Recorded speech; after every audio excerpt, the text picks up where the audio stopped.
Hey guys, நமக்கே தெரியாமல் நம்ம மாதம் மாதம் ஒரு விஷயத்தில் வந்து சேவ் பண்ணிகிட்ருக்கோம். அது நம்மளோட ரிட்டையர்மெண்ட்க்கு ஹெல்ப் பண்ணுது. இதை சொன்னால் நம்புவீங்களா? ஓகே, அப்படி ஒரு விஷயம் தான் இன்றைக்கி நான் பேச போகிறேன். என்னென்னு பார்க்கலாம் வாங்க. இபிஎஃப் இபிஎஃப்ங்கிறது எம்ப்ளாயி ப்ரொவிடென்ட் ஃபண்ட். ஓகே, இதை யார் ஆர்கனைஸ் பண்ணுறாங்க அப்படின்னா ஒரு government established one. Okay, and இப்போ இது எப்படி ஒர்க் ஆகுது அப்படின்னு பார்க்கலாம். நான் ஒரு 10 இயர்ஸாக ஒர்க் பண்ணுறேங்க, ஆனால் இப்போ வரைக்கும் அந்த இபிஎஃபோட கான்ட்ரிபியூஷன் அப்படியே மண்டையை பிச்சுக்கிற மாதிரி இருக்கும். எல்லாத்துக்கும் ஒரு டவுட் வரும், இது சேலரியில் எப்படி கால்குலேட் ஆகுது, இது எல்லாமே எம்ப்ளாயர் இது ரெண்டுமே நம்மக்கிட்ட இருந்து தான் எடுக்கிறாங்களா அப்படின்னு சொல்லிட்டு. ஓகே, இப்போ நம்ம சேலரி ஸ்ட்ரக்சரில் எப்படி இதை டிஃபைன் பண்ணுறாங்க அப்படின்னு பார்க்கலாம். இப்போது ஒரு எக்ஸாம்பிளுக்கு உங்களோட பேசிக் சேலரி 100ன்னு வச்சுக்கோங்க. நான் மொத்த சிடிசியில் நான் பேசிக் மட்டும்தான் எடுக்கிறேன். இந்த மீதி இருக்க போனஸ் இந்த மாதிரி திங்ஸ் எல்லாம் நான் எடுக்காமல் எக்ஸ்ட்ரா அலவன்ஸ்லாம் இருக்கும்ல அதெல்லாம் விட்டுட்டு ஒன்லி பேசிக் சேலரி வந்து ஒரு 100 அப்படின்னு வச்சுக்கோங்க. இந்த 100ல் 12% வந்து உங்களோட கான்ட்ரிபியூஷன், அதாவது எம்ப்ளாயி கான்ட்ரிபியூஷன். ஸோ 12%னா 12 ருபீஸ். இப்போ இந்த 100ங்கிறது உங்கள் பேசிக் சேலரி இல்லையா, இந்த 100ல் உங்களோட எம்ப்ளாயி கான்ட்ரிபியூஷன் வந்துருச்சு. இப்போ எம்ப்ளாயர் கான்ட்ரிபியூஷன் எங்கேருந்து போகுது அப்படின்னா சிடிசி, உங்களோட டோட்டல் சிடிசி இருக்குது பாருங்கள், அதாவது உங்களோட சேலரி ப்ளஸ் இந்த இபிஎஃப், அது வந்து எம்ப்ளாயர் கான்ட்ரிபியூஷன், அதுவும் 12%. ஸோ பேசிக்காக உங்களோட சிடிசியில் கவர் ஆகிறது எம்ப்ளாயர் கான்ட்ரிபியூஷன், உங்களோட பேசிக் சேலரியில் உங்களோட கான்ட்ரிபியூஷன். ஸோ டோட்டலி உங்களோட சேலரி வந்து சிடிசி வந்து 112. இந்த 112ல் இந்த 12 ருபீஸ் வந்து employer contribution, that includes CTC. இதே எம்ப்ளாயி கான்ட்ரிபியூஷனுங்கிறது உங்களோட பேசிக் சேலரிக்கு உள்ளேயே வரக்கூடிய அந்த 12%. புரியுதா உங்களுக்கு? நான் கொஞ்சம் கன்ஃபியூஸ் பண்ணலைன்னு நான் நினைக்கிறேன், அதனால தான் ஈஸியான ஒரு எக்ஸாம்பிளோட சொன்னேன்.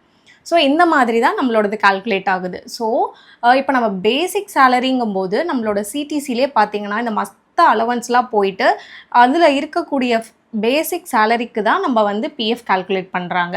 அதோட கான்ட்ரிபியூஷன் தான் அவங்க எம்ப்ளாயர் ரெண்டு பேருமே ஈக்குவலாக கொடுக்கக்கூடிய கான்ட்ரிபியூஷன் தான் இது.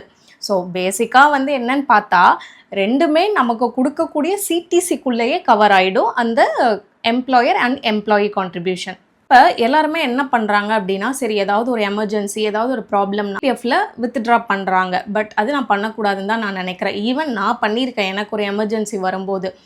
ஏன் அப்படின்னு சொல்கிறேன் அப்படின்னா, இப்போ நீங்கள் வந்து ஒரு 5 இயர்ஸ்க்கு அப்புறம் நீங்கள் இபிஎஃப்பை வித்ட்ரா பண்ணுறீங்க, உங்கள் அமௌண்ட்டை வித்ட்ரா பண்ணுறீங்க அப்படின்னா அதில் உங்களுக்கு டேக்ஸே கிடையாது. ஆனால் நீங்கள் ஒரு 1 இயர் ஒரு அந்த 5 இயர்ஸ்க்குள்ளே நீங்கள் வந்து வித்ட்ரா பண்ணாவே உங்களுக்கு 10% வந்து உங்களுக்கு டேக்ஸ் பிடிக்கிறாங்க. ஸோ இது வந்து பெட்டர், அது லாங் டேர்முக்கு விடுறது தான் நல்லது.